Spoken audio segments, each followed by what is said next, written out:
这么说来，你已经是完美变异者了。这么重的伤又是怎么来的？这个不重要。不重要吗？我长话短说，总公司发现我私藏研究成果，派我哥来接手我的研究，顺便把我抓回去做研究。我命大，从他们的包围圈里逃了出来。做研究？这到底是什么样的一家子啊？啥？他可是你大哥啊，他怎么能伤害你呢？谁要是敢伤害我，我大哥一定会去打爆他的狗头。小妹妹，不是所有的亲人都像你和你哥哥这样，你有一个好哥哥，好好珍惜。和大哥相依为命开始，我就知道，所以不管大哥做了什么，我都会毫不犹豫站在大哥那边。虽然和你认识不久，但以你的自愈能力和速度，理性冷静如你，应该会做出最有利的判断。自己逃掉是很简单的，但里面那个又是怎么回事？老大小心！我讨厌欠别人人情，尤其是喜欢多管闲事的笨蛋的人情。原以为是一个绝情绝性、漠视生命的科学狂人，看来是我片面了。我不会留在这里太久，我逃走了，还带走了唯一的神之基因的消息，已经传回总公司。用不了多久，总公司就会对我进行全面搜捕。以他们的野心和实力，把南城翻个底朝天，也会把我找出来的。这个东西的吸引力太致命了，它足以改变世界。如果真像你说的那样，你带着一个普通人能逃出去吗？就算能逃出南城，又能逃到什么地方呢？即便是在我看来是最普通的反祖级基因，如今也是被世人争抢的至宝啊！我知道欺骗总公司的事情败露后，一定会遭到追杀。我原本计划带着研究资料和器械悄悄离境，没想到还是被总公司的内线发现了。我在欧盟的私产是不能去了，我准备换个路子，去风暴岛。风暴岛？那是处于炎黄、欧盟、古埃3大国夹角海域上的一片岛屿。由于地势特殊，常年有风暴席卷，再加上战略位置不重要，也没有什么重要的矿产资源，于是风暴岛就成了无主之物。岛屿上只有一些土著居民，依靠养殖畜牧和打鱼生活，科技水平和文明程度都很落后。几年前我去岛上做生物研究的时候，建了一个小型的据点，我从没上报过，所以风暴岛是目前最适合躲避总公司追杀的落脚点。这个总公司到底是什么？总公司，北亚联合保护伞公司，是一个由几大家族联合组成的垄断型企业。市面上几乎所有的暴利产业，它都有涉及。白、人、蓝、秦、中这5大家族，是组成总公司的基石，也是最高的权力中心。世界异变之后，我发觉那些辐射植物中，可能存在的无限可能。于是向总公司提出了造神计划，但有关这个计划，总公司内也有2种不同的声音。不少人反对这个提案，认为违反了人道主义精神。但白家、任家、蓝家看到了这个计划背后隐藏的巨大利益，排除阻力，瞒着秦家和钟家为我倾斜所有资源，让我在南城以研究新药的名义建立研究所。我的真实意图是借助总公司的资源来完成自己的目标，并不想让我的研究成果成为只为创造利益和霸权的存在。我虽然是白家人，但只是一个白家的私生子，在总公司和家族中并没有话语权。想要得到一些东西时，就必须编造一些让人无法拒绝的谎言。我以为我可以掌控所有局面，但很显然，我玩脱了。我可以把你送去风暴岛。什么？用船偷渡过去是不行的。现在海洋已经被污染了，用船只渡海，恐怕会被变异海兽袭击。总公司又监控了所有航空，我恐怕……谁说我要用船了？跟我来。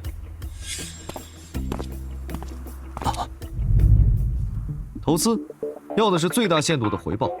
这台搭配隐形涂料的直升机能够帮助你躲过雷达的搜索，不仅能平安带着你和黑客小哥到达风暴岛，我还附带提供你需要的实验器材和生活物资。你为什么要帮我？你不是认为我的理念太偏激吗？在见证了那么多残酷的事件之后，我的观念有了些变化，尤其是海水被污染后，人类的生存环境需要一些激进的改变。不过，接受我入股的话，需要修改一些你的理念。如果你真的让我带着器械到达风暴岛的话，那么我向你承诺，未来的某一天，当你需要我时，我将不远万里，斩荆披靡，无视一切的阻力来到你身旁，为你扫清寰宇。哼，记住你的承诺，但在我送你离开以前，你也不能在我这里白吃白住，帮我喂几天羊吧。好。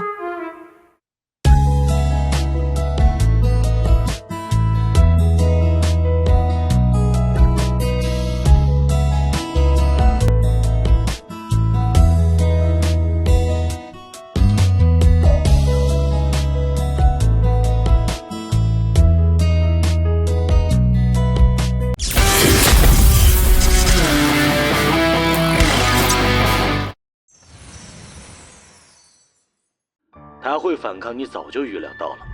你做了很多准备，但还是没能拦下他，失职。父亲，我只是没想到他的进化能力这么强。但是您放心，他跑不了多远。现在整个南城的航空和其他交通枢纽，我们也派了人巡查监控，还有医疗行业也都被我们的人控制了。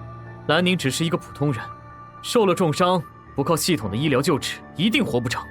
只要他一出现，我们马上就可以抓捕他。说到底，那也是兰家的人，伤了他，我们也不好交代。父亲，南宁是死是活，一切都是白敬言这个叛徒的错，和白家没有关系。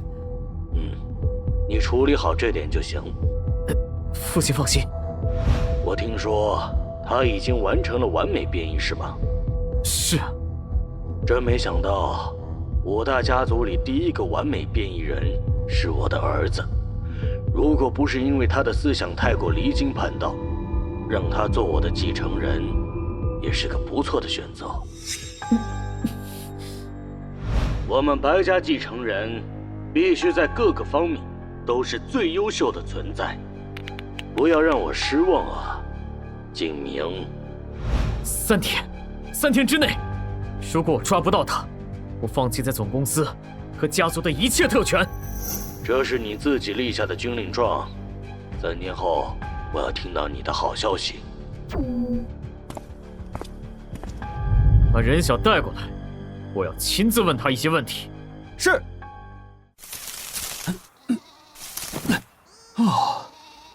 怪不得世界上有那么多资本家看着别人干活，真是美滋滋啊！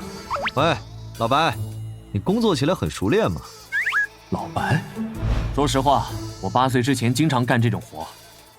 白家的少爷以前也干过这种活？我只是个白家的私生子，8岁之前一直和我妈相依为命。要不是白家实在人丁稀少，他们根本不会想起还有我这么一个孩子的存在。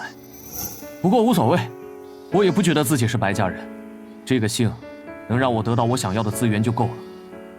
大家族的狗血剧情真是发生了。出什么事了？有个有趣的事要和你商量。任总，我要你把白敬言到达南城之后接触过的所有人、所有事全都告诉我。但这些资料和我从内线那儿了解到的情况没有任何差别。白先生，白研究员离开研究所前销毁了很多资料，我这边能提供的资料并不多。没有任何特别的地方吗？白先生，我了解的资料都在这里了，而且您既然有内线，就应该知道我和白研究员相处的时间并不多吧？哼，沈总，你似乎对我有些敌意啊。只是对您无声无息刚来到南城，就毁了我精心准备的实验室提出疑问罢了。任总，这是3大家的决定，他偷走了属于3大家的神之基因，他背叛了我们。以总公司对这件事的重视程度，这个药剂的力量应该远超我的想象。神之基因，研究室里那些不人不鬼的怪物，还有白敬言注射半成品后身体的变异，那份基因比对结果，梁天宇的死，那个潜入别墅拥有强大力量的男人李天然，难道？哼！所以总公司真正在制造的其实是改造人，对吗？我只能说，这不是你该探究的。现在摆在3大家面前的是一个跨越力量鸿沟的机会，我需要找到白敬言，而你做好分内的事就好。哼，真让人不爽。以白家的势力，应该早就封锁了他能逃跑的路。连白家都找不到的话，我一个连高层秘密都接触不到的小经理，又上哪儿知道呢？哼，任总不必拿话刺我。人家家主既然没有给你吃情权，说明你一个女孩在人家并不受重视。要怪就怪你一个女人没有参与核心的资本。哼，狗东西，知道线索也不告诉你。很抱歉，我对白研究员的情况知道的只有这些。毕竟我只是一个女人，能力有限，告辞。所以我才说，女人老老实实待在家，生孩子就好。哼。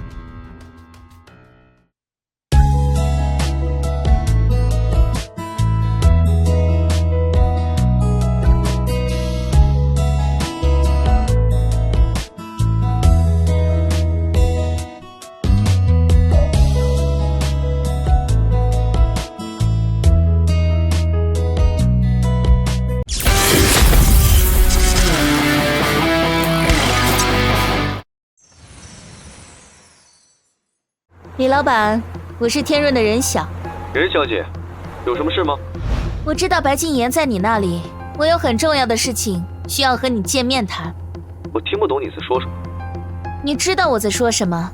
李天然，不要辜负我难得的善意。半小时后我会到农场。李天然，把白敬言交给我。任小姐，你突然跑来说这些莫名其妙的话，很冒昧啊。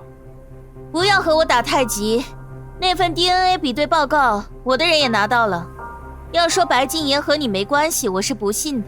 我以个人的身份告诫你，你跟总公司的事无关，不要掺和进来。这份比对报告我没有上报给总公司的人，你把人交给我。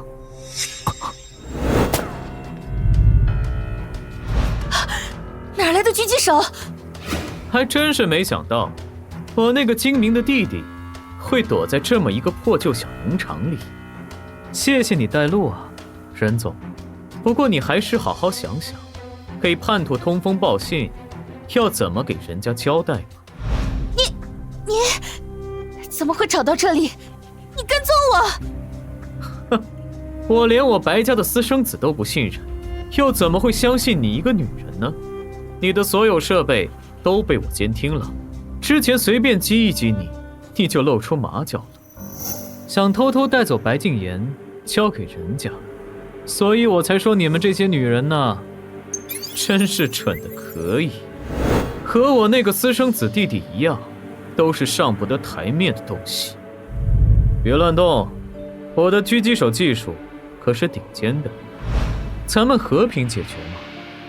任总，只要不和我作对，你还是任家人，我也不想误伤你。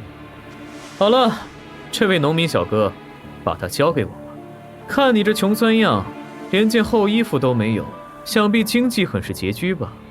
他一个被抓捕的逃犯，能给你什么好处？你把我那个不成器的弟弟交出来，我能给你巨量的财富和物资。我们装备精良的部下都在这里，你也不想自找麻烦吧？哼，一口一个女人私生子农民的，真是个高贵的少爷啊。不过我最讨厌的就是你这种人了，自说自话，傲慢的让人恶心。什么鬼东西？这些子弹是从哪儿来的？狙击手，杀了他们！李老板，小心！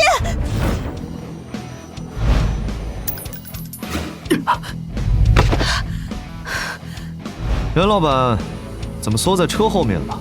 看来还是不相信我。大哥，我现在还控制不了那么多人哎。没事啦，毕竟你等级还低嘛。为什么身体动不了了？难道你们都是完美进化者？李老板，我只是想尽量保证自己的安全啦。好吓人！理解。为什么动不了？可恶啊！沈萧，你居然敢骗我！你什么时候知道的？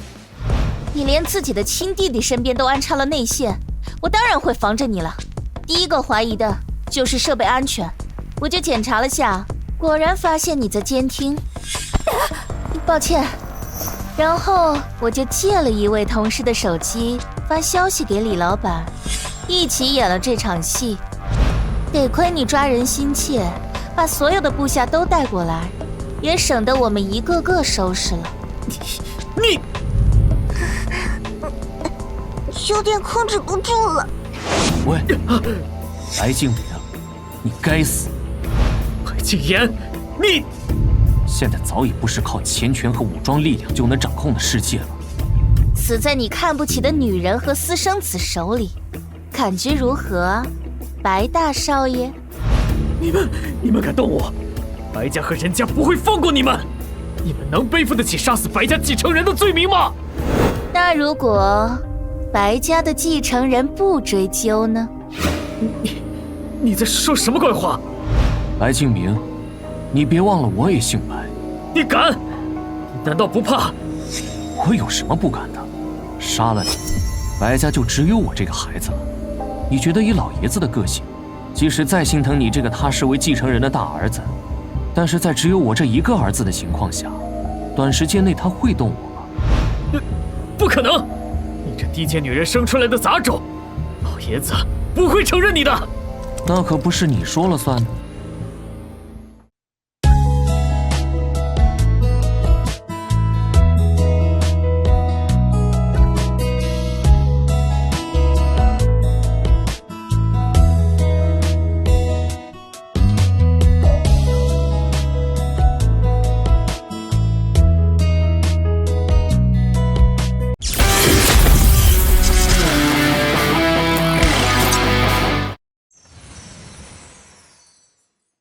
你敢杀白家人，你就永远得不到白家的认可。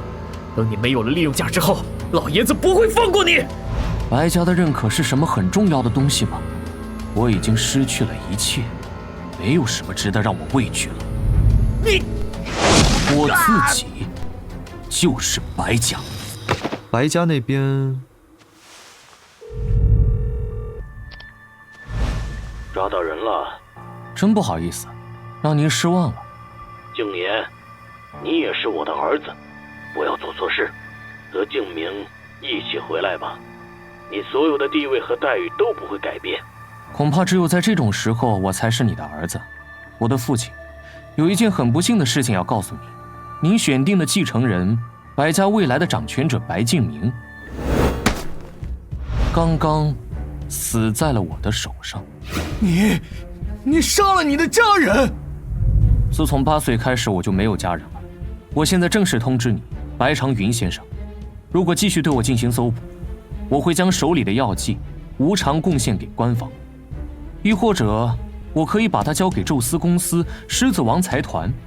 这个世界上对这种药剂感兴趣的人有很多。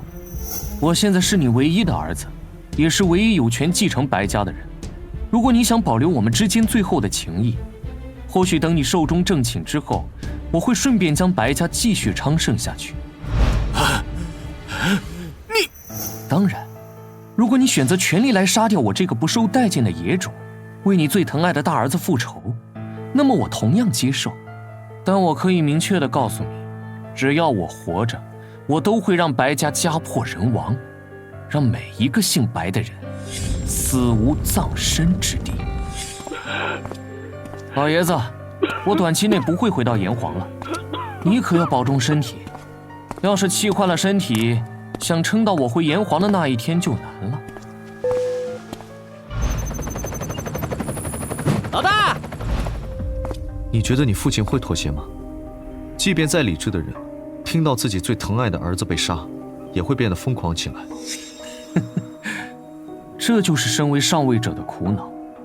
即便自己愤怒到了极点，他也要让自己理智下来，思考利弊得失。他这样的人，所做的一切都是以利益为出发点。他首先是白家的家主，总公司的5位大股东之一，其次才是白敬明的父亲，他根本没有放弃权力的勇气。你说的对。好了，在接下来的时间里，白家会把所有的目光都聚集在我身上，他们不会再注意到你。白敬明这个人很毒，就算得到了我藏身在农场内的消息，他也不会上报到总公司和白家。他可不想让人家蓝家来抢他的功。现在只要把白敬明留在南城的人全部干掉，农场就依然还是安全、隐蔽的。还有人家那边，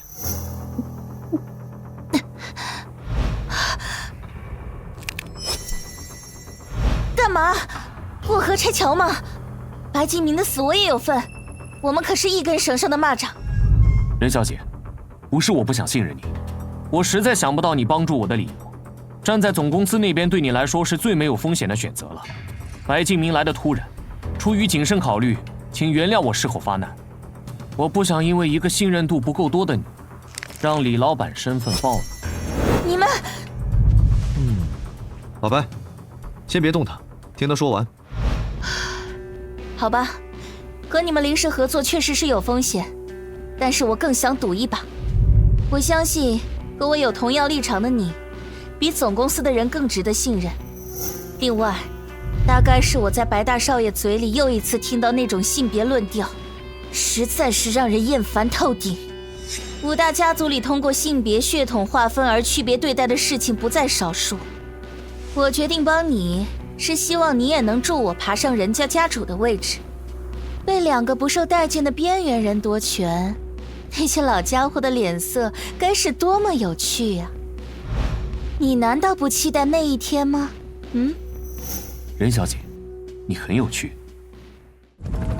看来李老板已经把残部都清理干净了，可真是毁尸灭迹呀！对了，老大，你就这么接受了他的要求吗？我无法接受无视个人意愿的人体实验。我答应你修改我的执行方案，在末世之下执行纽伦堡守则，在我看来实在过于天真。不过我觉得我需要一定的规则束缚，这样我才不会急速堕入深渊。另外，真到了连活下去都困难的时候，我也不会缺实验体还得是老大呀，没人性发言。开飞机，开飞机！愿来日再见时，我们皆已站在巅峰。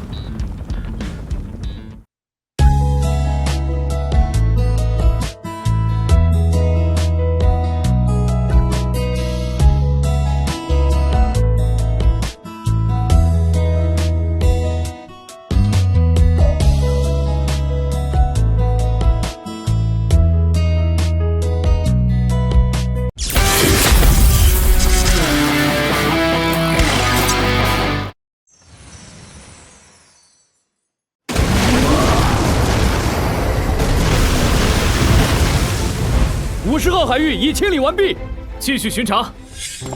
你成功完成了任务，但看起来心情似乎并不好。你在担心什么？这些海兽虽然凶残，但还无法抵御我们的坚船利炮。它们在我们舰队面前，只不过是一些体型更大、更疯狂的野兽而已。在海面上，就算它们的数量再多10倍，我也有信心把它们全部杀光。所以，我们固然可以在港口、海岸进行封锁。但谁能保证海底没有通往城市河流中的暗河、地下溶洞？一旦有一只怪兽闯入城市，我们能动用坚堡级火箭炮，在城市中心进行无差别覆盖打击吗？这是一个难点。而且你有没有发现，这些海兽的袭击有什么古怪？请老师指点。他们完全是在自杀式的袭击。从以往的经验来看，这些变异兽意识应该是疯狂的，但这一次他们彼此之间却没有厮杀，而是极为一致地向我们的军舰发起攻击。他们的攻击方式像是被指挥着，有节奏顺序地向我们发起袭击。他们并不是像疯狂本能驱使的野兽，倒像是一个族群。您的意思是，变异海兽在这么短的时间内建立了自己的族群文明？文明还远远不够，这只是一种初期的族群现象。我总觉得这些海兽并不是无意义地向我们发动攻击，他们的攻击很有频率性、阶段性。我总感觉他们在学习，他们在试图读懂我们，研究我们战斗方式中的缺陷弱点。如果真如您猜测的那样，这些怪物未免太可怕了。完美变异的兽王们本就拥有不比人类弱的智慧，但愿事情不是像我猜测的那样，否则……报告，国安部急电，苗上校，您的急报。怎么了？国安部急电，3日后，炎黄全境推行军政一体，军区接管全国。什么地方？霸州战区，汉东，南城。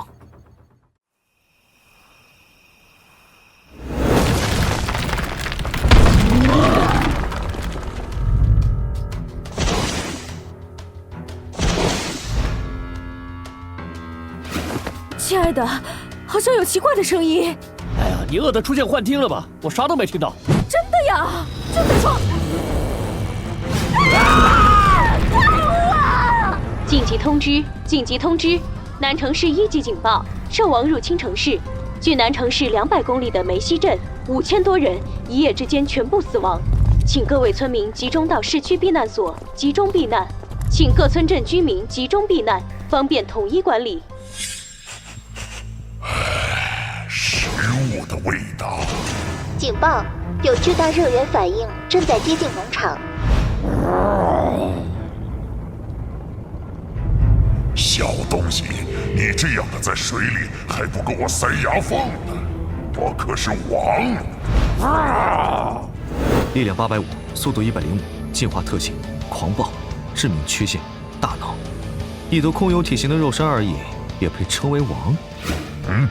小黑，干掉他！我们也搞点进化兽的肉尝一尝。农场的肉都快供不上你吃了。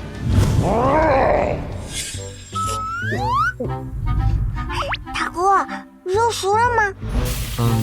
还差一点。进化兽王的肉果然难炖啊！想迷糊了。涵涵，再等等。小黑要是等不及了，就先啃个腿吧。大哥偏心眼。小黑是狗，能生吃肉，你和小黑能一样吗？对啊。这玩意儿的皮可以用来做件夹克，或者搞双皮鞋。牙齿和爪子似乎可以磨成粉当药材，肉清炖，脑做成脑花，骨头泡酒，一身都是宝，可不能浪费呀！重达近10吨的肉，足够为小黑提供10天左右的口粮了。我们也跟着尝尝鲜。完成。好好吃。是没有吃过的口感。确实，而且这头兽王的肉质的确大不相同。肉质柔韧，白嫩如玉，比我养殖的 Level 3级牲畜肉质要好太多了。而且吃完后力量似乎增强了一些。果然有效。最重要的是进化特技也得到了增强。现在看来，开拓进化道路的方法不止一个。使用进化兽的肉同样可以有一定的增益效果。这个数值变化倒是很微弱，完全不像之前。唯一的解释就是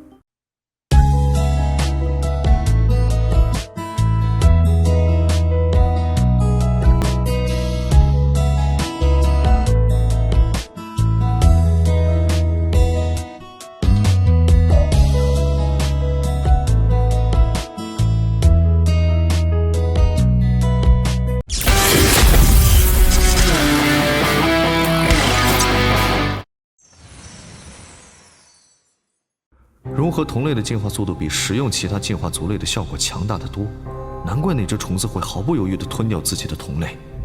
进化者的血肉可以为同为进化者的生物提供增益。现在才到达第2个毁灭境，人类迟早会大量感染微状病毒，这样一来很多人都会死去，但终究会有运气好的人类以极小的概率幸存下来。不敢想象，如果一些进化者知晓了吞食同类会让自己的力量大幅增强，这样的捷径就像潘多拉的魔盒，一旦打开，结果就是永坠地狱。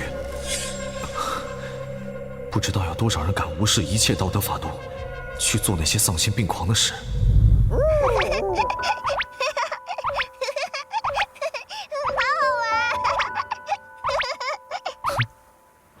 这么看来，想要扩大属于我的势力，选择赠予进化资格的人选，要经过严苛的审查才行。报告于一伟，前方没有探查到那头兽王的行踪。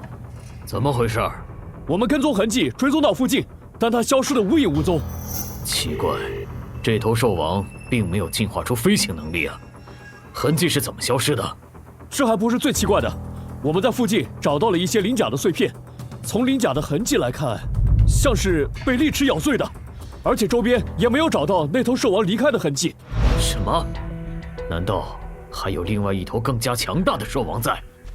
这可麻烦了。您必须休息了，从昨晚到现在，您都没睡过觉。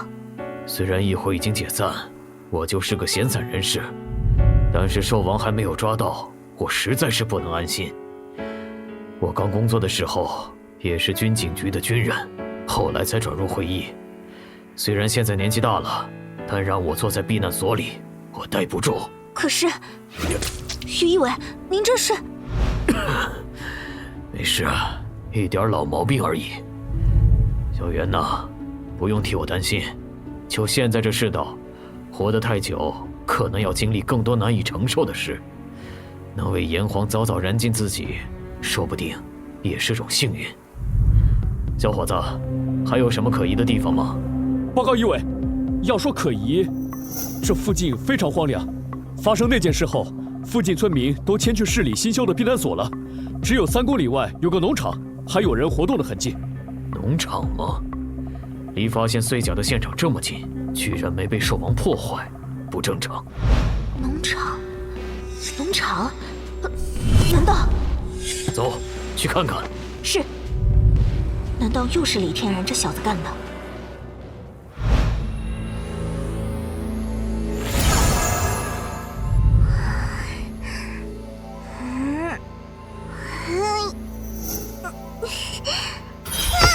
好痛啊！这次脑电波的控制范围和时间比之前都增强了，很棒。好累哦，训练真是一件一点都不快乐的运动啊！等会儿大哥就给你炸鸡腿吃。随着训练的增多，韩寒才能开发出更多新的玩法呀。不同玩法。对啊，小黑，快让我实验一下。韩寒使用兽王肉之后，特殊技能值没有增加，但是基础属性的精神力增加了不少。智脑电波的强度完全取决于精神属性的强度。看来食物带来的增益效果也会根据不同的进化类型增加相应的点数。神将型进化者在完成进化时，全面属性就几乎达到巅峰。食物增益会给全部基础属性一定增长，这对于返祖型、智脑型和古神型的前期压制几乎是牢不可撼的。这次袭击的兽王虽然力量和体型都比小黑要高出一截，但只是普通的返祖型，所以轻松的就干掉了。但以一个 level 7级返祖型进化兽的数据来说，整体实力比之前遇到的要更厉害一些。大概是海洋里没有人类前期的干预，生物之间互相吸收进化，在这样养蛊似的模式下，产生的兽王比陆地兽王要更强大一些。这还只是返祖型实力，就不容小觑了。如果是海洋里的那些智脑型、神将型的，甚至是古神型的进化兽呢？越想越觉得人类的生存几率真是低得可怕。哎，先不能下太多悲观的结论。现在大多海兽还没有进化出能够上岸的身体，而且海兽的体型过于庞大，没有海水的浮力上岸后也活不了太久。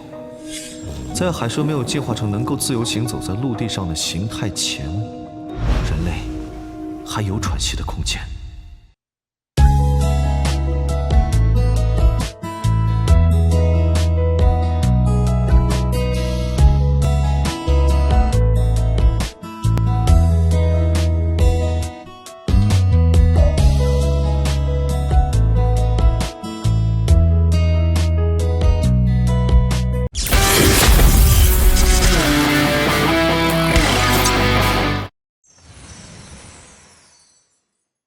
抓紧升级了。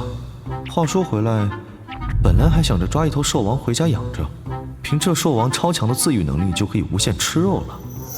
但凭着之前实验的结果来看，同一头兽王的血肉对进化者的增益也是有上限的。刚刚那头巨鳄，它的血肉只能给小黑带来3次提升，而剩下的肉就算吃的再多，也只能填饱肚子，没办法继续增长数据。果然没有那么容易让我卡 bug 呢，可惜了。喵喵喵！哪来的猫叫？动静还这么老大？喵喵喵喵喵！这好玩！涵涵，这是怎么回事？这不是大哥你说的吗？让我尝试一些新的玩法。新玩法？小黑怎么变成这样了？那个，哎呀，最近看动画《罗小白战记》，我也想要一只猫咪。然后我发现我可以入侵和篡改小黑的记忆，我就想让小黑以为自己是一只猫了。让你开发新玩法不是这么个开发的吧？喂，快点把小黑变回来！大哥好凶啊！哼，就编一下下有什么关系嘛？大哥小气鬼！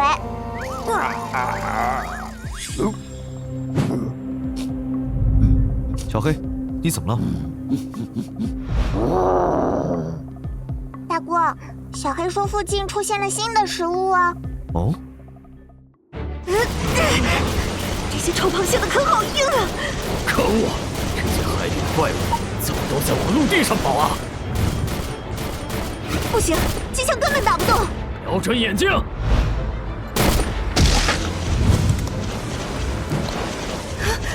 不行，打烂了又缩回壳子里，没一会又复原了。小圆，小圆，小圆，醒醒！快，从这里钻出去！快跑！别回头！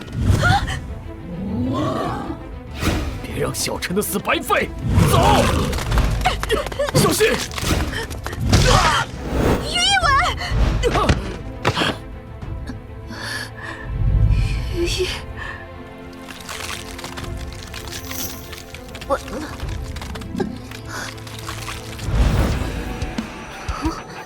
停下了。什么？袁警官，又见面了。李天然，李天然，小心，你的后面有怪物！姐姐，小黑不是怪物啊，你别怕。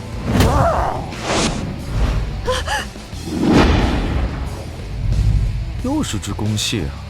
小黑，吃了它的血腥，肉留下。大哥，我要吃蟹黄拌饭。这只只有蟹膏。于医院，撑住！我先给你压住伤口，止完血就带您去医院。小圆呐，没事，就像我之前说的，用我这条老命救下你，值了。我也好给老袁一个交代。您别放弃，这位进化者的速度非常快，马上就能送您到医院。算了，小袁，别浪费医疗资源了，留给更需要的年轻人吧。而且，在我看到这年轻人的实力后，我炎黄有望啊，死而无憾了。他是义伟，都什么时候了还问这个？快帮忙送去医院啊！凶巴巴的女人。不对，我太着急了，我求你送他去医院，军警局欠你个人情。别哭啊，别急，我不会让有情有义的人白白牺牲。从背包取出 Level 4神级圣女果，给他服下这个。这人给我个番茄是想干嘛？之前接触下来也没觉得是这么不着调的人啊！你在开什么玩笑？他这是致命伤，不是饿肚子靠吃番茄可以解决的。现在不是开玩笑的时候，快送他去医院了！之前办邪教案的时候怎么没发现？你这么不着调呢？吵死了！这女人自己也伤得不轻，还这么有精力闹腾。我求你了！背包取出 Level 4神级圣女果，乘1。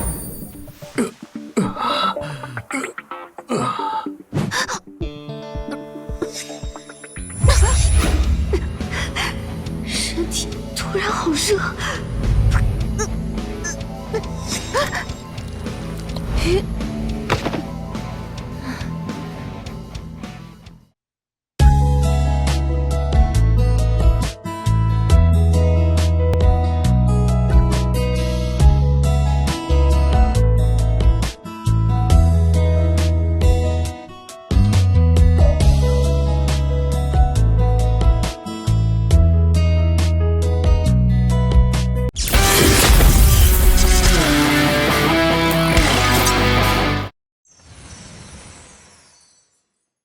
姐姐这是咋啦？没事，在身体虚弱的时候开启第一次进化，身体处于休眠状态才好修复肉体。哦，吓我一跳，还以为进化失败了。这可是 Level 4级的神级进化果实，不是微病毒辐射后的产物。再怎么说，反祖型的激活率也是有80%呢。原文：反祖型人类进化者，特殊技能极速。余城：反祖型人类进化者，特殊技能强体。涵涵，来，把这2人遇到我们的记忆删掉。啊，大锅不让他们加入我们吗？这俩都是官方的人，加入我方的效益远不如回到官方大。大锅的意思是要帮助官方研究进化者吗？也对，对我方来说，不是稀有的进化类型，收编的意义并不大，还浪费饭饭。不愧是智脑型，涵涵现在越来越聪明了。海兽活动的越来越频繁了，现在还只有2期类能登陆，未来可不好说。我们得在海兽大批登陆前，让官方帮我们筛选出更多适合进化的人。我相信炎黄军人的选拔制度。大锅，记忆修改好了。收工，涵涵，你和小黑带着螃蟹肉回农场。修改记忆真费精神力呢，我现在饿得能吃一头大象。大哥送完他们回来，给你们做肉蟹堡，我去就回。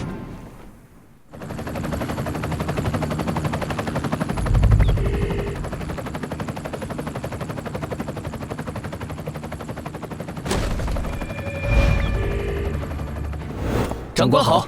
你好，原东岩舰队上校苗宇，奉命接管南城军政。这是我的调令，从今天开始，南城一切行动听我指挥调遣。下午3点，黄山战区将会调2个团的兵力驻扎南城。听从指挥。对了，还有一件我很好奇的事。您说。听说南城军警局出现了2位高级进化者，进化强度比之前的都要强出不少。是的，军区收纳的其他强化者普遍只是力气或者速度比寻常人增强了几倍，但这2位，我想见见他们。您随我来。哎呀，又来了。这是……没啥大事，走吧。就是南教授又该难受了。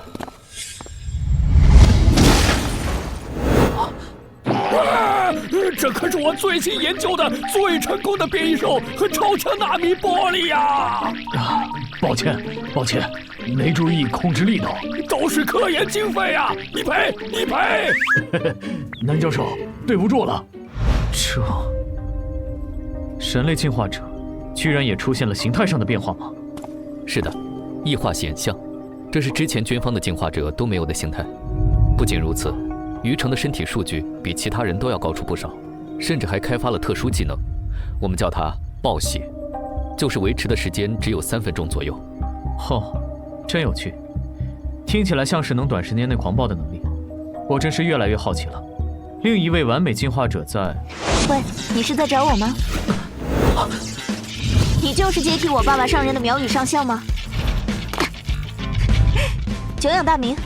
好快，而且一点气息也没察觉到。上校，介绍一下，这是南城的另一位完美进化人袁文，他的特殊异能是潜藏。幸会。难怪我察觉不到你的气息，真是太厉害了。您过奖了，我的能力只适合对付群体出动的小型变异兽，遇到兽王的硬甲就难办了。要论破坏力，还得是余城这样力量型的进化者。确实，那么大的变异兽，一拳就能解决，真是可怕的实力。在这儿聊什么呢？我好像听到了我的名字，出什么事了？这位是接管南城军政的苗宇上校。你好。2位，长话短说，我对于你们突然开发出超强进化能力的起源非常好奇。据我所知，2位被发现的时候是以背对背靠着的姿势昏迷在军警局门口的。蹊跷的是，你们的姿势像是人摆好放在门口的。我们没有任何线索，但这件事又处处透露着人为的痕迹。你们什么都想不起来吗？这些天我一直试图想起，但是我完全没有受伤后的任何记忆。我也是，就像记忆被拿走一样，什么都想不起来。真是可惜，要是能追查出你们的进化起源，那炎黄的军事实力就能得到巨大提升。说到这个，换个思路，不需要追踪起源，我们手里已经有2个现成的超级人类基因库了。经过上层特批，允许南城对进化者基因进化复制解析，小范围内进行人体实验。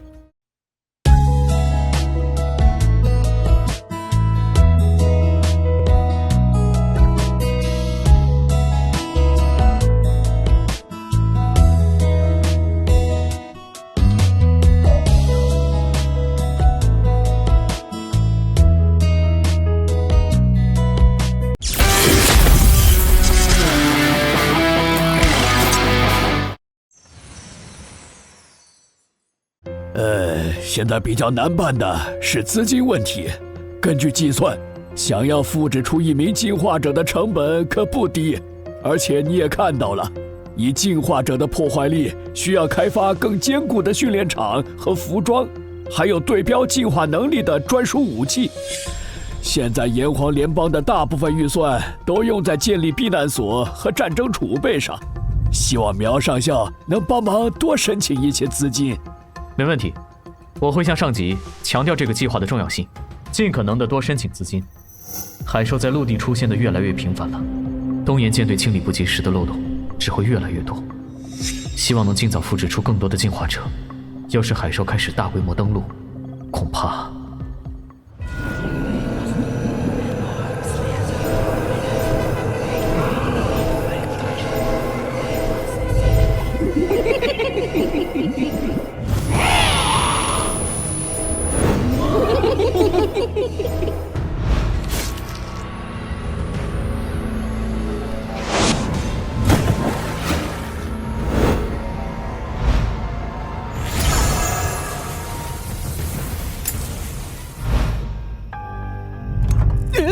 这啥玩意儿啊？长得真恶心！好恶心的！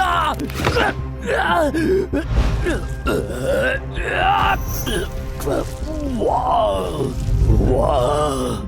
人类的王，在哪里？找到人类的王！开始吧。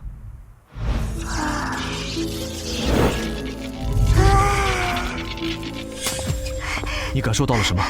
他在害怕什么东西？以自己的脑磁场入侵这条变异鱼的脑磁场，两者达到同步，甚至可以读取对方少量的记忆。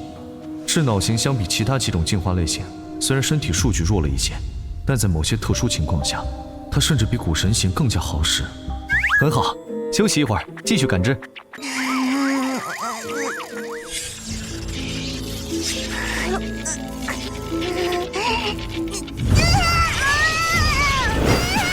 涵涵，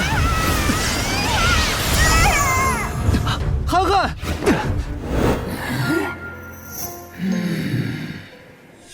涵涵，大哥，我感受到了杀戮、恐怖，距离我们很远的地方，有好多巨大的生物脑电波磁场群，他们的脑电波里只有疯狂和暴力。没事了，涵涵别怕。他看到我了，我被发现了。被发现了？他又是谁？人类小孩，好强烈的脑电波感应。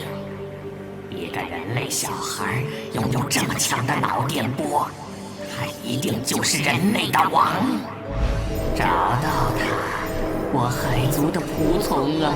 找到这个人类小女孩，本王要亲自挑战她。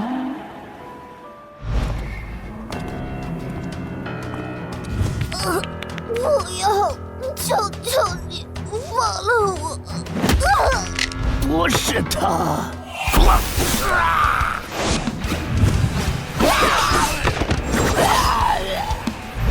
地区傀儡人清理完毕。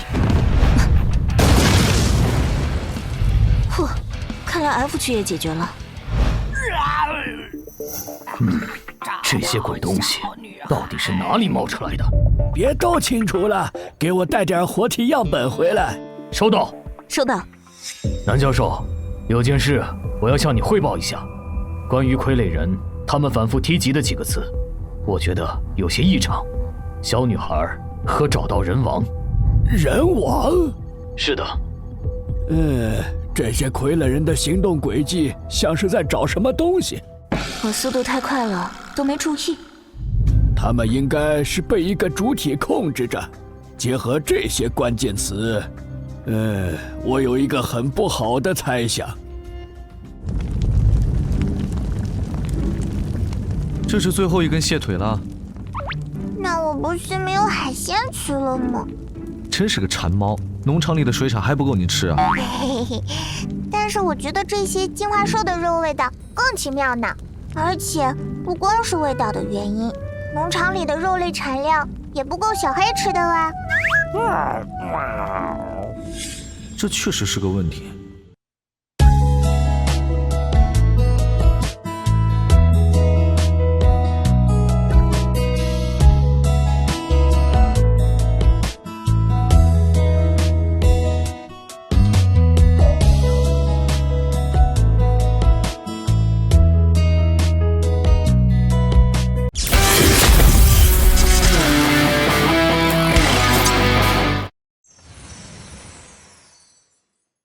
进化兽王的肉量倒是能够满足小黑的食量，但是猎杀兽王并不能让我赚到更多的积分，不像农场里的农作肉类，每次收获都能获得积分。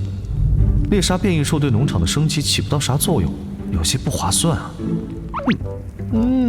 真好吃啊！这次还真是奢华，用了超多芝士区的蟹肉，就是过瘾呐。不对，跑题了。古神型人类进化者李天然，进化等级 Level 1升至 Level 2。等级提升了。恭喜你，宿主等级升级到 Level 2级后，可以开启支线任务。注意，支线任务的危险程度将大大增加。大哥的身上突然冒热气了。但每完成一项任务，都将获得大量积分奖励。支线任务？是否开启支线任务？真是瞌睡来了地震倒，光靠收割农场作物获得的积分来升级，确实太慢了些。必须要在海兽登陆前，把农场升级到能够抵挡那样攻击的程度。越危险的任务奖励就越丰厚，这样不仅能赚到更多的积分，还能在任务途中解决小黑的口粮问题。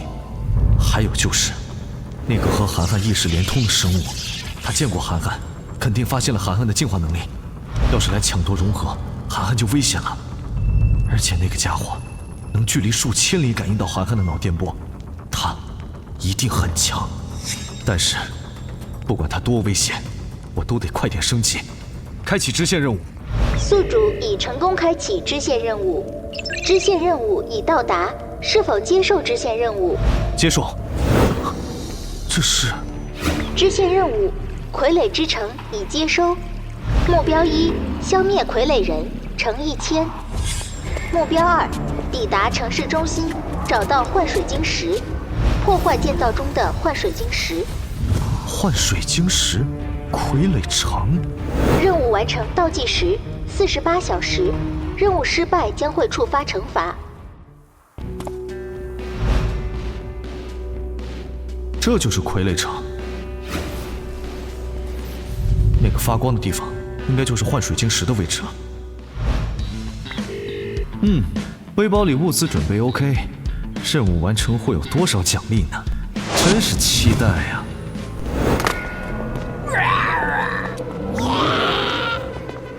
缺陷掌握，原来如此，这个情况下还是唐刀比较合适。哼！消灭傀儡人，消灭傀儡人，乘1。都被吸引来了。距任务完成倒计时26小时，傀儡人429-1000。说完这个就恢复的差不多了。神将型的兽王，看样子能力是可以无限分裂出能控制其他生物的次生物，真是恐怖的能力。但万幸，分裂出的次生物只保存了神将型兽王1/1000的力量，斩杀起来才比较简单。要是杀一只，就要耗费较多时间，48小时内是绝对完不成的。任务失败的惩罚会是什么呢？要是把我辛辛苦苦攒下来的积分扣掉，那可就得不偿失了。哎呀，车到山前必有路，先尽我所能活下去再说。杀死傀儡人只要破坏控制他们的分支核心就好，只要体力充足就能完成。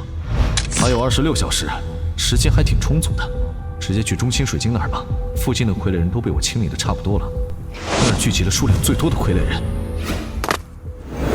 果然都在这儿呢，还真不少，目测有几百只，居然还有个阵法。阵法又是做什么的呢？这些傀儡人不停地运送小水晶来堆在一起，是为了做这个法阵吗？不同的位置放置不同数量的水晶，前面我击碎的那些水晶并没有失效，看来水晶本身不是关键，也就是说，破坏掉法阵才能完成第2个任务要求，但也可能是要破坏掉这块最大的水晶。哎呀，在这里猜测也没有用，还是得实测才行。总之，先把聚集的傀儡人消灭掉。